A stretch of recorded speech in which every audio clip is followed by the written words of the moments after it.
What it do, golf fans? Welcome back to the Turn Dogs Golf Podcast. This is Liam. Alongside me is Jack. Jack, we had a solid week in golf. Ideally somebody better than, or I guess with the better name than Peter Malnati wins, I should say. I should say. Wow. If you're watching a video for him, Jack just spilled water all over himself. That's funny. um, Oh, are you good? You need a minute? no, we're golden. That was on the Johnsonville Bratwurst. You know what I'm saying? We're good though. Okay, just checking. No, Peter Malnati, nice win. What'd you think of the week overall? Was there anything that stood out? Any big winners? There were a lot of surprising losers, that's for sure, at least in terms of what I saw. So Yeah. Well, first off, I hate the freaking yellow golf ball. I hate yellow golf balls. It looks stupid. He does it for a good reason though, so I Yep. can't trash on him. You have to look it up. Nice to see Cam Young and Xander Schauffele both in contention with T5, and it was competitive going into it. But I don't know. For me, it just didn't have that spark that players did, which I guess is natural. I mean, it's like the fifth major, then you get into one of these weeks, and then obviously with Masters on the horizon, hard. I think, yeah, coming off of the players, with it being the like one really popular week for college basketball, and then with the Masters in what I think like 2.5 weeks now at this point. I mean, we are inching ever so closer to Augusta, that's for sure. I agree. It just kind of it just didn't connect for me fully. And it's not a bad thing. It's just a way the golf world works. Not every tournament is going to be, you know, high flying and exciting. And unfortunately for the Valspar, this was one that fit that case. I liked seeing Cam Young up there kind of contending. That's good in terms of, a bigger name. Outside of him and Xander, again, it was a lot of, I'm going to say it, lower tier PGA Tour players. Like I know people don't want to hear that, but The truth. it's what it was. I was surprised as well by how many big names ended up missing the cut. I don't know if you had that same thought. Oh yeah, I had that same thought. I had that same feeling, and I had that same loss that everybody else did. Yeah, I mean, let's see. Spieth and Harmon immediately stick out. Tony Yep. Finau, another one. I'm trying to think of who else. JT. No, J- JT made it. JT made it. Never mind. Who was I just looking at? Sorry, I was looking at my notes and I lost it. You're Let me go good. back. Well, Monty, Pendrith. Who's the guy I was thinking of? Oh, Burns. Burns. Yeah, because he's won and then he didn't make it. That's again, I kind of commented on that last week. Not gonna say I told you so, but kind of told you so. No, so outside of that, is there anything else that stands out, or you just want to cruise right into DraftKings and I FanDuel? want to go to next week. That's fair. Let's do it. Let's go quickly then. DraftKings, what'd you have? A lot of missed cuts. I that's fair. Okay. Harmon, Monty, Rogers, Harmon. I went Yeah. 2 for 6 or two. Yeah, All right. unbelievable. Well, that's fair. Jack had a tough one. I went decent. Mackenzie Hughes was huge. He finished tied third. He was 6,700. I had him. Shank T33, McNeely T33, Justin Thomas T64, Doug Gim T67, and then Finau again missed the cut. 5 for 6, won some decent money, mostly because of Mackenzie Hughes. FanDuel, Cut, cut, cut. Well, I had like 3 top 10s, but cut. It's not going to do it. got it. There you go. Yeah, that's fair. That would do it. FanDuel, similar setup again. Mackenzie Hughes T3, Mav McNeely T33, JT T64, Doug Gim T67, Finau miscut, Victor Perez miscut. So it happens. All right, on to bets. Yeah, down officially under 20 units. I'm at 19 and a half up. Another losing week. I will not lose this week. I did not bet strong. Jack is not having a fun week right now. That No. is for sure. Cool. I went 3 for 5 last week. Maverick nearly top 40. That was a win. Gim over Patrick Rogers. There was a little slack given that was a risky bet, but it worked out. JT top 20. That was a loss. I think he shot +9 on Saturday, which killed it. I think Putter. he was top 10 and then shot +9 Saturday and just never stood a chance. Christian Bezuidenhout over Garrick Higgo. Higgo withdrew, but I still cashed it. Because Again. Higo withdraws on everything right now for whatever reason. So we love that for me. And then I had Finau top 30 again. He missed cut. So 3 for 5. I don't have the amount I'm up or down. I know I'm up a little. I apologize. We'll do the calculations and we'll let you know last week. I was at 4.07. I'm probably somewhere in the realm of about 5 units now. So Cool. no biggie. All right. Winners or wild picks? Well, winners, I had Xander, who finished fifth, and then Rogers, who I think finished fifth to last. So it was spectacular. Yeah. Again, one good, one bad there. I had 2 really good winners picks this week. I had Cam Young, who finished second, Christian Wiedenhout, who finished T9. That was after, again, a little bit slack last week for not taking Gimbo Slice there, the Game Reaper. But I think I ended up picking 2 pretty good alternatives, all things considered. So I got lucky. We'll take it. Yeah, and then my wild card was Chan Kim, top 40, who shot 76 on Saturday with 5 bogeys and a double. So that took him out of contention. He pulled the Justin Thomas light. Interesting. There you go. Same concept for me. Joel Damon, top 30, plus 240. I think he finished like T52, 4, 6, one of those, right around T50. Just never really put together a positive. 49. What? 49. 49. Okay, well, that was close. I'm pretty happy with that guess. So all things considered, I'm cool with that. So, all right, on to the Thank the Lord. Yeah, we're getting right out Valspar. I'm sorry, guys. We're cruising through it. Hopefully, you didn't want too much discussion on it. We're going to the Texas Children's Cadence Houston Open. There's how many physical sponsors can we get to look like an MLB jersey at this rate? Yeah, I'm going to refer to it just as the Houston Open, but it's Texas Children's Cadence Houston Open Championship Invitational Open of West Texas Penitentiary at this point, for all we know. It's ridiculous, but again, Houston Open. Also presented by TaylorMade for anyone that doesn't know that. So get that in there too. Presented by TaylorMade, also sponsored by Titleist and Mizuno and all those others. Par 70 totaling about 7,400 yards. Last year's winner was, oh my gosh, Finau, right? Mm-hmm. Okay, good. I had Kokrak here. I think you won like 3 years ago now. 2022. Yeah, there you go. That makes sense. So part of it is this event actually used to be held during the swing season in November. So it's always been a little funky. So this event was actually last played in November of 2022, and that was when Finau won. And it was listed as 2023 because of the year off and the change. And then they changed it with the whole adjustment of the season this year. So now it's in March of 2024, and this is where it'll be going forward. So it's a little confusing. That's also going to adjust the way that it goes about being played. Obviously, in Houston, the golf course is going to play different between November and March.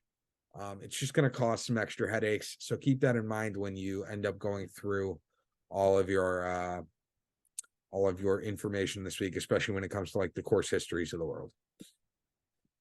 This course, yeah, true. And for anybody that cares, that breaking news in the sporting world: Odell Beckham Jr. has broken up with Kim Kardashian. That is the breaking news I just got. I know. I don't know how we're going to be able to finish this pod, but we're going to have to push through.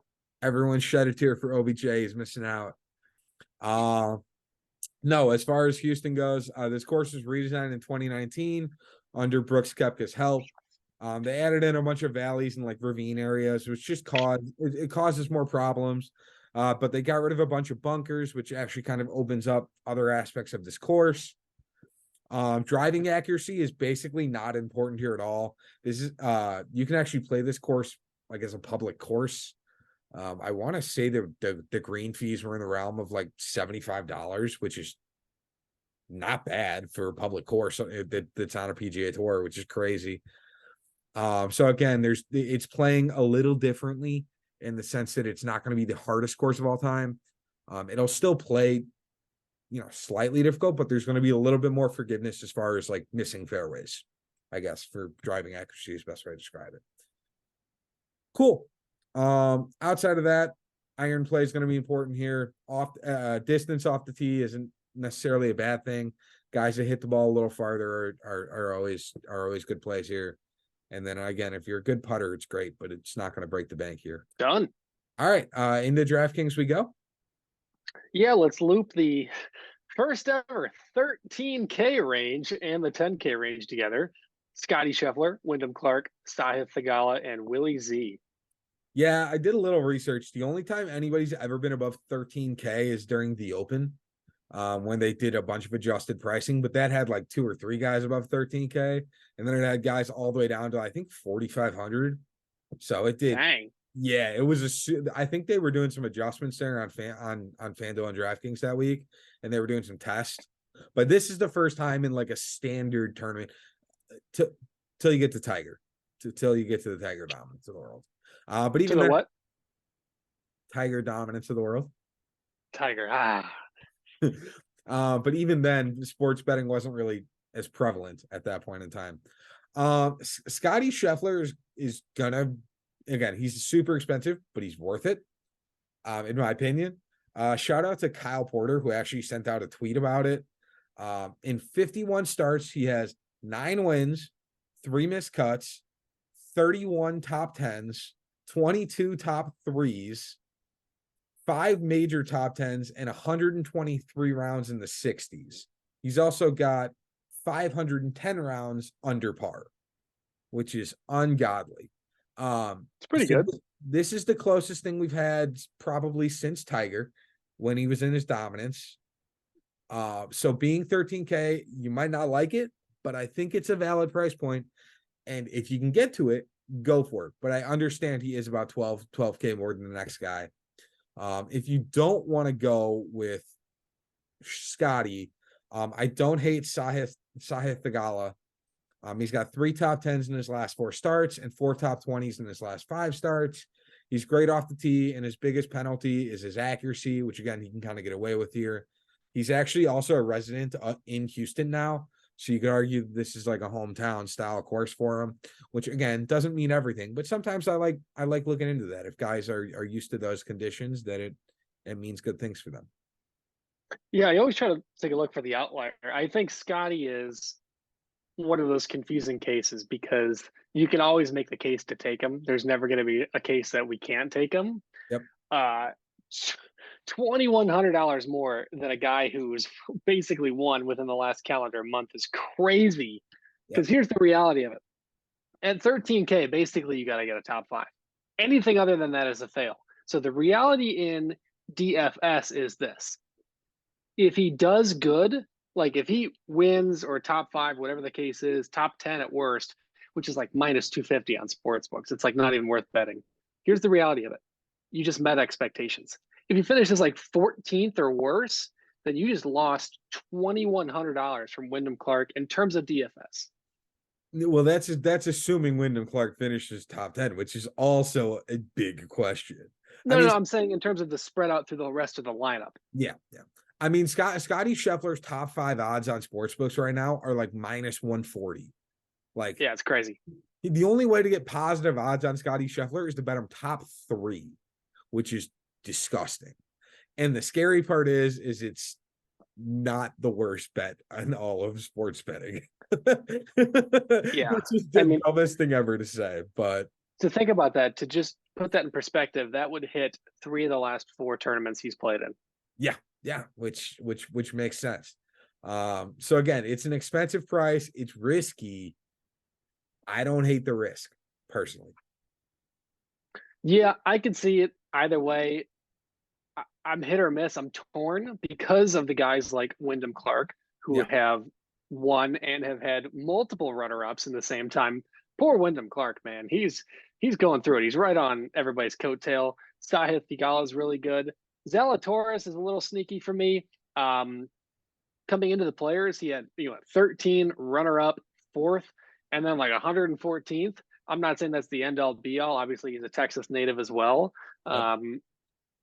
Putting is going to be the separator for this guy because, as we've talked about, when he's on, probably a top 3 ball striker in this era. So I think for me, in terms of DFS, Clark is probably my number one option here. And the only reason I say that is just because of the way pricing is laid out for my next five guys. Yeah.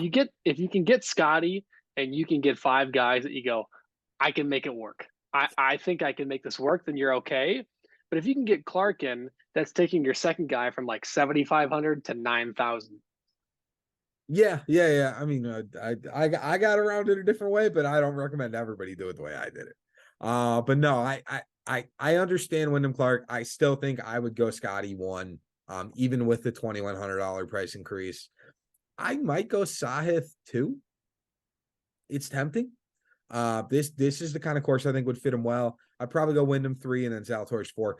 I don't put too much of an amount on Zalatoris' finish at the Players. I think with the way that the whole tournament broke down, it being the fifth major, there was probably a little bit of additional pressure there for his first one back after a long injury break. So I'm comfortable going back to Zalatoris if you want to in this spot. I don't blame you. I'm He comfortable. dominates the majors though. Yeah, exactly. But it's again coming off an injury, so I'm cool with the spot that they're at currently.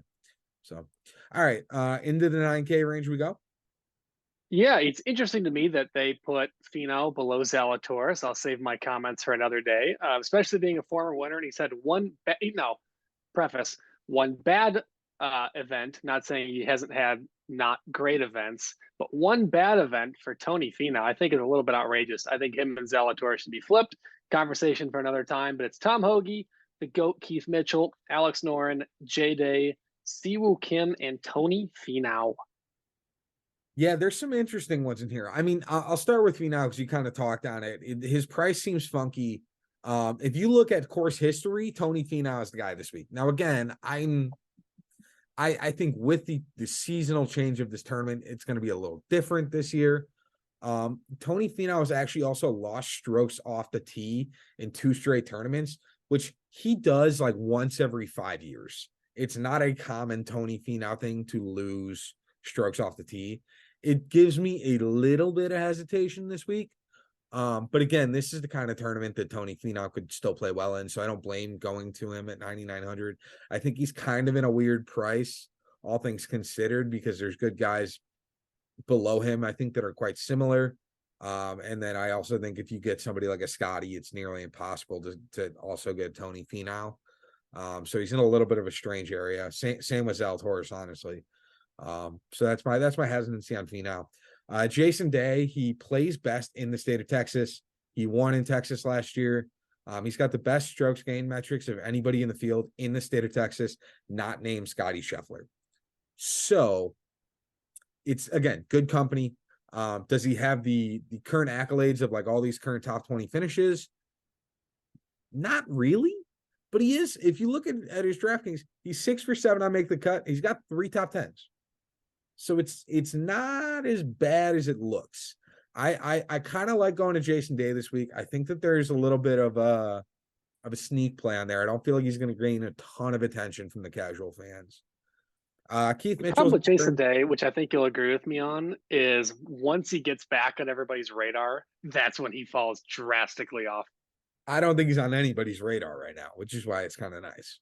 Hmm. Keith Mitchell, he's playing great golf outside of basically 3 rounds. Take away a Sunday at the Players, and he more or less has I think 4 top 10s in his last 8 starts, maybe 3.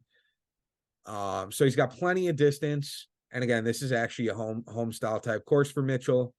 He plays really good in Texas, so I'm quite comfortable going to him again at 9,200 as well. Yeah, I mean, you're never going to get me to turn away from my man, the mint green or the mint pants, Mitchell, cashmere sweater. He's awesome. He's a bomber. I think he's starting to really fine tune his game a little bit, which is really nice to see because he used to as I don't know why I'm blanking on the course. It's in PGA West. He used to struggle a little bit on working on those like 90% iron shots. And I think that he's really figured out his way to kind of tune it down, club up, and swing a little bit down. And I think since he's done that change, I think he's really fell into his own. I do like the J-Day pick. I think for me, number one in this category is actually Siwoo Kim. Oh, I think that He's a sneaky distance play, and I think you'll agree that whenever he gets into a spot where he actually can ball strike for 4 days in a row with irons, that guy's winning. That guy's in contention. Sixth at the Players, 12th at Waste Management, 14th at AT&T, a bunch of top 30s, top 40s, and just his worst finish on the year is 44th. So I think at 9,700 in the field we're in, a guy like that who's made every cut, worst finish is just about outside top 40. It's really elevated. So I think Siwoo Kim for me is number one. Keith Mitchell is number two, and then I also agree that JD might be a sneaky play. Yeah. It all depends on so many variables with Jason Day, which is scary to me. But I don't hate it at 95. Yeah, again, I think if he's in any amount of form, he's probably a similar price to Thigala. So you got to take the $800 difference there and think, hey, is this, is he potential to round into form here? Yeah. All right. Well, that's a chance it's worth taking. So it's my thought. Into the 8K range we go. Yeah, Steven Yeager. I was reading Bo Hostler, Aaron Rai, Patrick Rogers, Billy Horschel, Doug Gim, Kurt Kitayama, and Jake Knapp.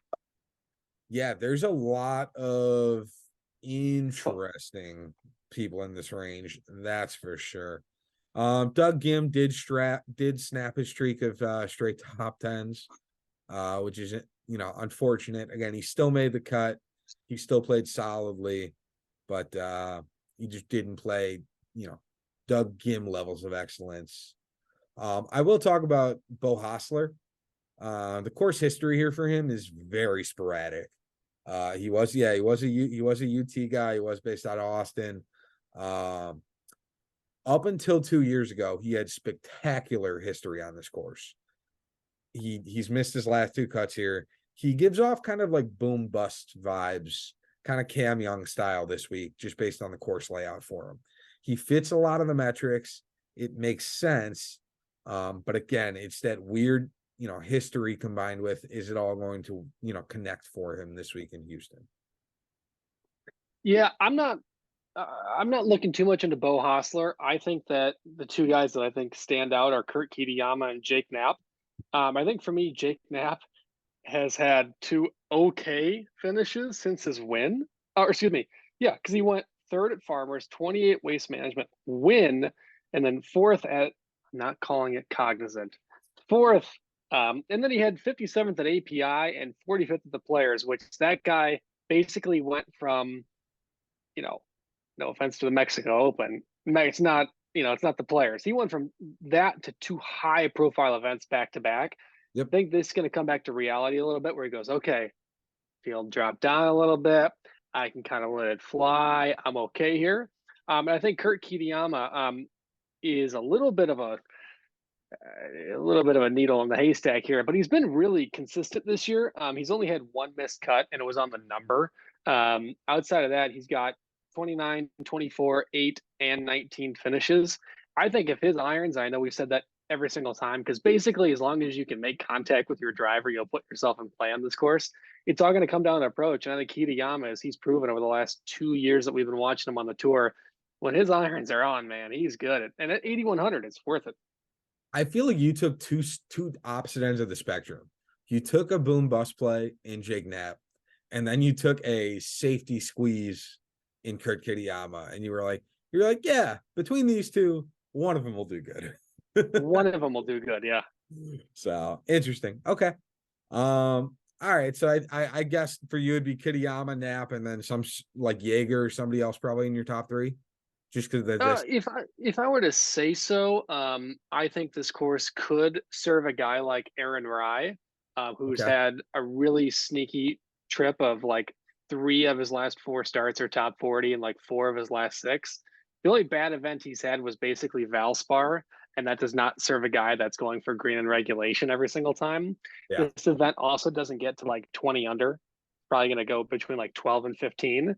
I think if you're a guy that can just, get to 3 under by Friday afternoon, you're going to make the cut. I think it's sneaky, but Kitayama and Knapp are my 1 and 2. I don't know if I have a 3 that I can venture out in confidence. Got it. Okay. All right. No worries. I would go probably Hostler, Gim, Yeager, maybe Knapp. One of those two for 3. So I guess we like this. We like this range.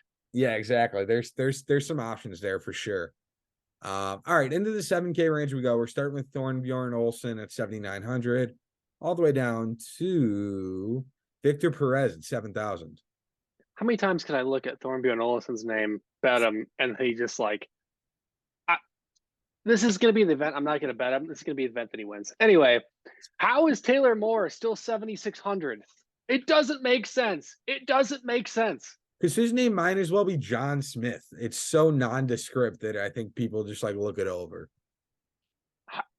Put him in your lineup, ladies and gentlemen. He's 7,600. He was 7,600 at the Players. He's going to be 7,600 at the Masters. He's going to be 7,600 at the, what's a random brand around me? Thermo Flask Water Bottle Open. He's going to be 7,600 everywhere. 12th at the Valspar. I mean, literally, he's 8 for 8 on cuts. His worst finish was at Farmers. Everything else since then, outside of just that has been inside top 50. I don't understand it. He's going to make the cut. He's going to do fine. I just don't understand. I don't understand it, how he's 7,600.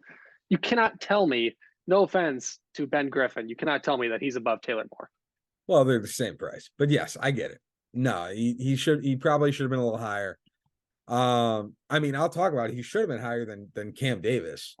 If you like the idea of playing like Russian roulette, then enjoy playing Cam Davis this week. If the concept of playing Russian roulette seems something that you might enjoy, Cam Davis is your guy. There's just so many better options. He's got the distance, but he's basically got nothing else.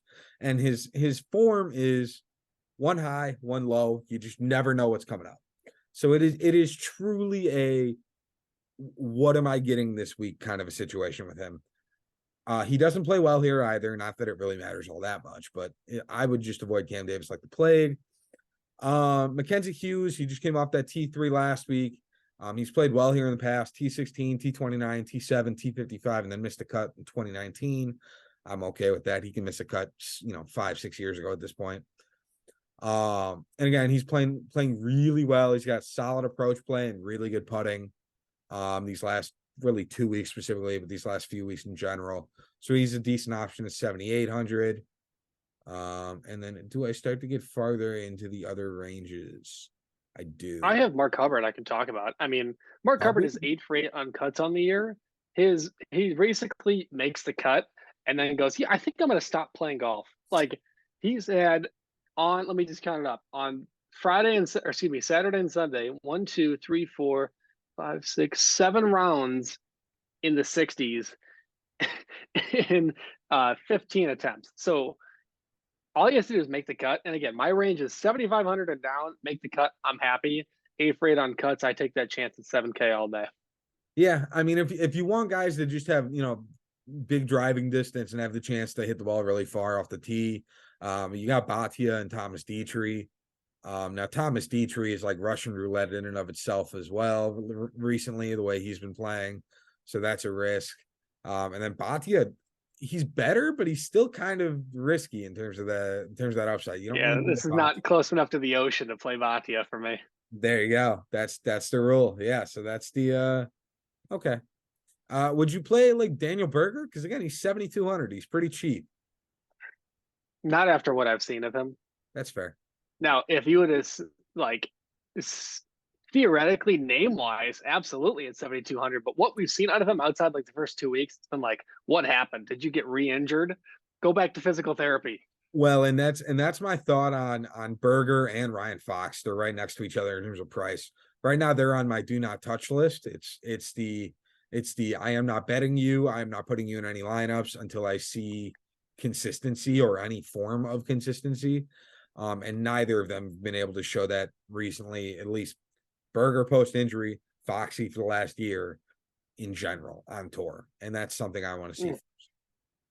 So yeah, I agree. It seems like we kind of want to avoid this range for a lot of the most parts though. Taylor Moore. Like Taylor Moore. Outside of Taylor Moore and like Mackenzie Hughes.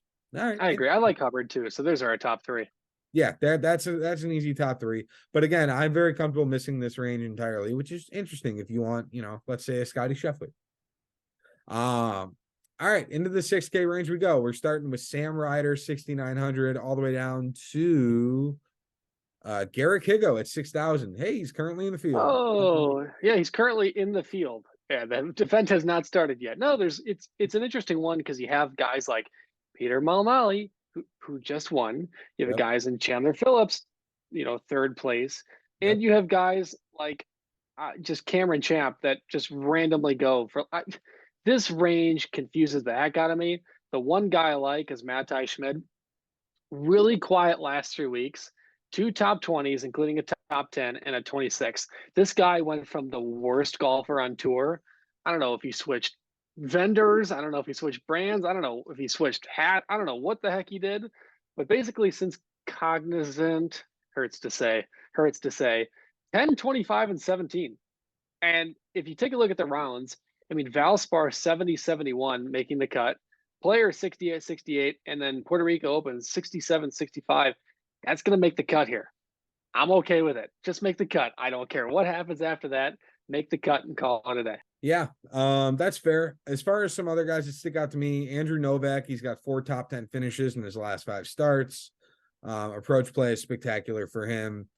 If you look at where's he at? Alex Smalley, you might throw up a little bit because he's 2 for 9 on making the cut, which is not pretty. But again, he's played really well in the state of Texas, and he's played well here. He's got a top 10 and then a T29. So it's a viable option, especially with him as well. So that's an interesting option. Who else? I liked somebody else in this range. I mean, there's Dylan Wu in here. Oh, yeah. Sam Stevens is a good one. He is top 5 on tour on tee to green, strokes gained tee to green on courses over 7,300 yards. That fits this week. I know it's a weird metric. Don't get me wrong. I don't love using it, but he's got such a strong correlation on longer courses of making cuts versus missing that at $6,400, I'm gonna follow the correlation this week. It just makes too much sense, and I can look past other things of the past like that. Yeah, and I was going to jump in. There's guys that cruise right into it, like Dylan Wu. Three of his last 4 finishes were all top 30, including a top 20. You have Jorge Campillo, 7 for 9 on cuts. The only ones he's really missed were at Puerto Rico, where he was injured during the first round. Little known tidbit of information. And there was some World Tour event. I don't even know where the heck it was from. And then you have a guy like Chris Macau or Goddard, something, who right? So the one I in don't even know. Macau. I'll be honest. Okay, no worries.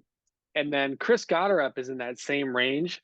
That guy hits the ball a freaking country mile and then just kind of like wings it to get into the hole. Could be. I'm not advocating it at 61, but I think that Mattai Schmid.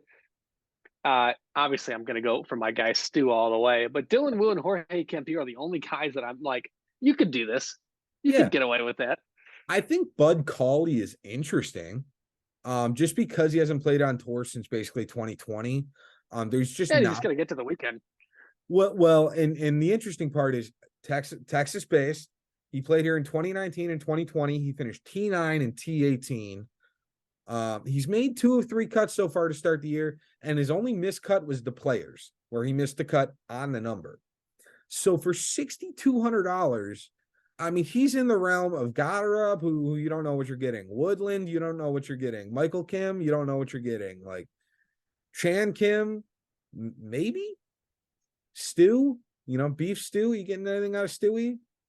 Love Stu. Don't know if you're getting anything out of Stewie this week. So I think Bud Cauley's an interesting option at 6,200 for sure. Yeah, because everything we talk about, especially when he was in like solo lead, I can't remember which one that was. I'm blanking off the top of my head because I'm not looking at DraftKings. I have my notes.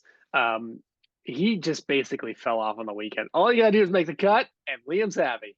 Yeah, I mean it's 6,200. Guy makes a lot of cuts. That's all I'm saying. He likes Texas. He's played well here. He makes a lot of cuts. I don't hate that number for Bud Cauley. So For sure. all right, let's get into the 5K range here. Is there anything that sticks out to you that doesn't make you want to throw up a little bit? I think Hayden Springer at the top of there at 5,900 is a little bit of a dart in the dartboard there because he's had Okay. one bad event. And if you really take a look, that was at the Amex when a lot of people struggled. A lot of people did. Since then, 3 out of 4 of his finishes were top 40, and he made the cut at Valspar at 5,900. This field is pretty much on par with everything he's played outside of Amex. I think he has a chance at making the cut. And if you start Scottie, that's not the worst guy to get to. I don't really advocate. I would have said Brandon Wu 4 weeks ago. He has not proven anything since. I would have said Patty Padraig Harrington. He has not proved anything since. I He am won last week terrified. on tour. I'm listen. Okay, look at his PGA Tour and DP World Tour stats. I don't have them off the top of my head, but I think they're like in the hundreds. Yeah, it's not good. Only other guy that you could get to is on a little bit of this is nerd talk. Cole Hammer has been killing on the Corn Ferry Tour. Hook'em guy. He was a bomber. For the only reason I know he's in this field because I saw him on Instagram. That's the only reason I know he's in this field. But Longhorn guy, he kills the ball, absolutely murders it. Who was my guy at the Masters? Gordon Sargent. He was Gordon Sargent before Gordon Sargent was Gordon Sargent. So he's a bomber. You could get away with this in this field. And if you're bored, scroll back at his Instagram like 4 years ago. This is Nerd Jack. You want to get in? Yes, I follow college golfers on Instagram. He does some cool pool trick shots with some foam golf balls. Go back and watch that. There you go. I got a couple on that are intriguing. Parker Cootie, the better of the Cootie brothers, is an interesting option. He's 5 for 7 on making the cut. He missed the cut at Puerto Rico, but outside of that, he's made each of his last 4. So he's a viable option at 5,700. Right below him at 5,600 is Johnny Vegas. There's really not a lot of places you would normally play Johnny Vegas. I'm just gonna be abundantly clear on that. But he's an elite driver of the golf ball, and his irons are solid. So this seems like the course that would do it. I like it better than most of the other spots. Last one I'll mention is at, I think, Stone Min, maybe 5,200. Martin Trainer. If you look at his PGA Tour, he looks awful. But he's got 2 top 10s on the Corn Ferry Tour, a T19 in Mexico, and a top 5 in the Asian Tour in his last 5 starts. So it shows better form than his price point. Makes it interesting for sure. All right, Jack. And with that, let's get right into DraftKings lineups. What are we looking at for your lineup? Depression. We're starting off with Wyndham Clark 10,900. I Good. did go Doug Gim 8,200. Ooh. Kurt Kitayama 8,100. Jake Knapp 8K. Taylor Moore 7,600, and Mark Hubbard 7K. God, that is like a safe Balance. that is the safe balance of the world. I need it. I need it. Everybody remember that because I didn't go that route. For my DraftKings, I'm starting off Scottie Scheffler at 13K. Then I'm going Jason Day at 9,500. I'm going Keith Mitchell at 9,200. Sam Stevens at 6,400. Bud Cauley at 6,200. And Johnny Vegas at 5,600. Ignore that. My FanDuel crazy. That is a I will not stop sweating until Saturday morning comes around lineup. It will be an my interesting FanDuel, one for sure. Oh yeah. FanDuel, I did go Scottie. Terrifying top 4 guys. So I went Scottie 12-8, Wyndham Clark 12-1, Jake Knapp 10K, Taylor Moore 9,300, CT Pan 8,100, and Jorge Campillo 7,600. Campillo. That's what I'm hoping for. Again, you went heavy on Scottie and Clark, which was an interesting one. Dumb decision. We'll say that. That's a fun one for sure. I felt like I went really top heavy on this one, but like also I have what I feel like is a really good lineup. So we'll see what happens. For FanDuel, Scottie Scheffler at 12-8, Jason Day at 11-1, Keith Mitchell at 10-9, Mackenzie Hughes at 9,600, Sam Stevens at 8,600, and then Martin Trainer at 7,000. You had me until you get to Martin Trainer, but if he could just make the cut, oh my goodness. Yeah, the lineup is that top 5 feels great. Obviously Martin Trainer is terrifying, but at that point, then even if Martin Trainer misses the cut and everybody else makes it, 5 for 6. Probably got money on that then. We'll take that. Yeah. So, all right, into bets we go. It looks like I have more bets than you. I was just gonna say this may be the first time in human history, but I'm gonna skid. And I needed to pick 4 bets that I put my heart and soul into, and I needed to feel 100% confident in those, and I did it. So, first and foremost, Scottie Scheffler, Wyndham Clark, Alex Noren made cut parlay -105. There's one missed cut on the entire 2024 season between those 3, You and know it was one of Wyndham them's about to Clark. cut now. You know one Let's of them. not manifest that. Let's not manifest that. And the only missed cut is Wyndham Clark, and he finished 53rd in Genesis in a field that was 50 in ties. So it's BS. I don't really love that rule. I could talk about elevated events all day. They suck. Or the formatting sucks, not the actual tournaments, the formatting. But I love that. And -105 for basically the top 2 guys and then like the 7th guy. I love that. -105. I also bit Wyndham Clark top 20 at -125. I would have done a Scottie Scheffler top 10 bet, but I was not going like it was more likely. By the way, his top 10 is like -240 on books right now. Yep. Like his placement is like 3rd or better. Like it's Yeah. not worth betting. Yeah, you have 3 spots, and it's not an awful bet either. It's the scariest part. I wouldn't recommend it, but if you did it, I can't fault you for it. Yeah. Wyndham Clark top 20 -125. This is the weakest field of the entire year that he's played in by far. He's played in Players, API, Genesis, Waste Management, AT&T, Amex, and Sentry. This guy's won and back-to-back runner-up finishes. This guy should clear out the field, and I really like those top 20 odds. If he finishes 19th, I could care less. Just 20. Yeah. Kurt Kitayama, 48th or better at -120. I think if he, like we talked about, driver does not matter here for to the 90th percentile. If he can get his irons in play, that should be a good number. He's hit this in all but one event, and that was the API. Outside of that, he's he's 6 of 7 on those. So Yeah. I really like that. And then probably I would love to say lock of the century, but I think locks of the century have not done me well. I Yep. cannot believe this bet exists. If you have access to Bet 365, go bet the crap out of this. It's Siwoo Kim over SH Kim at -135. Siwoo Kim is like the 6th guy. SH Kim is like the 16th to last guy. It does not make sense. This is a bet. I don't care if it's a trap. I don't care what the heck it is. I'm betting the crap out of this. You can also take Siwoo, I think, is like the top Korean, and I think that's plus money. It is, but KH Lee is in there, and and that's don't scary. know if yeah.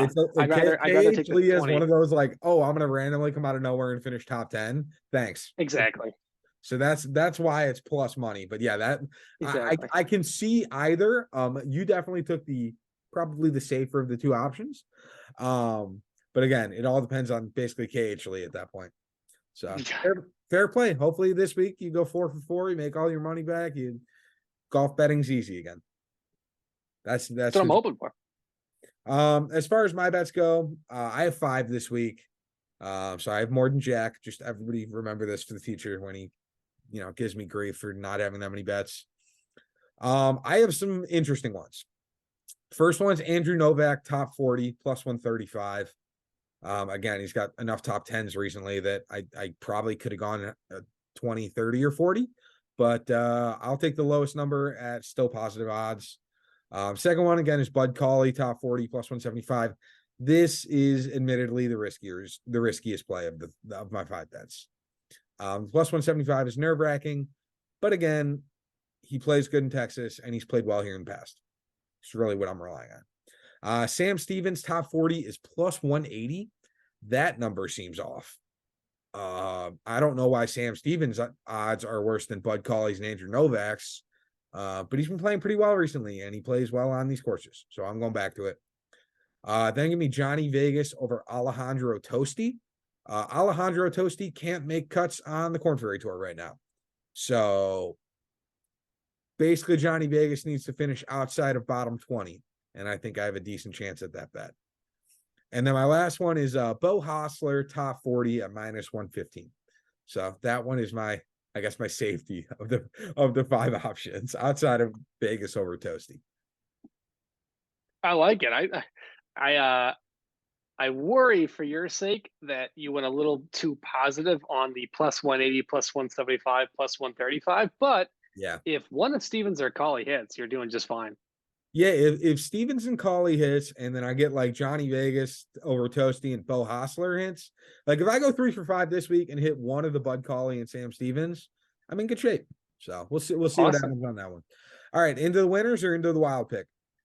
Always wild cards, baby. And I actually like mine. I almost wanted to do top 40 of this guy as a bet, but oh, I may do it. No, I'm going to do it on my own money because if I bet it as a podcast pick, it's going to lose. Taylor Moore, top 30 is plus 335. This, much like Wyndham Clark, is the worst field of the year that he's played in because he's played at Valspar, Players, API, Genesis, Waste Management, AT&T, Farmers, and Century. 25 at the Century, 31 at Genesis, 31 at Players, and 12th at Valspar. He's made every single cut. And again, 31 at Players, for example, translates to like 16th here. Yeah. So I think this actually has a really good chance of hitting. His top 40 was still like plus like 225. Like it was still like really good number. So I wink will probably play that as well as my top 30 pick. But for wildcard, I just really like that number. Yeah, that's fair. For my wild card pick, I'm intrigued. I want to keep tabs on somebody. Sam Bennett, top 40 is plus 200. Again, we're about a year removed from the Sam Bennett miracle at Augusta, where he was playing out of his mind. He didn't win, but again, he was playing out of his mind for 4 rounds. So now that Augusta is kind of coming up soon here in a couple weeks, I want to keep tabs on Sam Bennett more so than anything else. That's the reason for this wild card pick. Just to kind of see where he lies out here in the coming weeks. So that's it. There you go. Yeah. Awesome. And then my winner's pick, wow, picks. I really wanted to go Scottie. I really Yeah. wanted to go it. I already picked Scottie and he won, thank gosh. I really wanted to do it, but my fear is that I'm burning a Scottie pick on an event where he's expected basically to win. Yeah. So I went a little bit down. I'm saving him. I went Siwoo Kim because he's been there a couple times. Like Siwoo Kim is open, I think, with a handful of like 64, 65, 66s, 67s in his opening round. And that's kind of teeter-tottered through there. I think even if he does that and teeter-totters, he's going to put himself in contention because this isn't going to be a crazy low-scoring event. And then I have Matthijs Schmidt because he's proven over the last 3 weeks that something clicked. And I'm just riding the hot hand there, and I'm never going to use Matthijs Schmidt again. Yeah. Schmidt was one where I saw it and I was like, oh, and then I thought about it again and I was like, yeah, that makes sense. That checks out.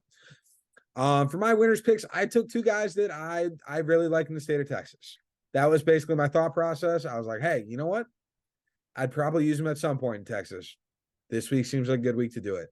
I took Jason Day and I took Bo Hostler. So again, I think that there's 2 good options there in terms of guys that have that upside to win. I like it. This is such an interesting event because obviously, like you said, it's not normally here. And when I think of Texas, I always think of next week at Valero. So it Yep. would have been cool to see a guy like Spieth in here. But I'm excited. Once we get through this week, we're officially in master swing, which is what all I care about is. Yeah, master stuff on DraftKings is starting to populate up. I'm starting to see notifications to like join contest, which is exciting, just to say the least. Time to blow an ungodly amount of money on on Masters DFS.